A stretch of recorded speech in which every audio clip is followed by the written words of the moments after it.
Sulmi ishte edhe njëherë pika më e dobët e kombëtares në ndeshjen me Hungarinë. Edhe pse Sali u përpoq në 90 minutat për të shënuar, ai nuk arriti të gjente rrugën e rjetës.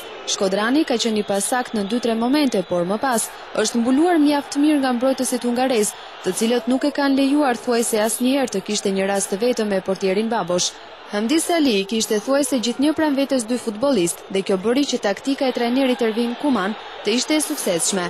As Berisha nuk ishte në një formë të mirë, madje në disa momente, sulmuesi kosovar u tregua më egoist se ç'duaj, duke mos preferuar pasimin. Shqipëria mbylli ndeshjen e 4 radhazi pa shënuar gol në eliminatoret e botrorit, ku qezinjt kanë arritur të realizojnë vetëm në takimin ndaj Maltës më 10 shtator. Ndërkohë kombëtarja shqiptare do të jetë Palori Kcana në takimin e të mërkurës ndaj Danimarkës.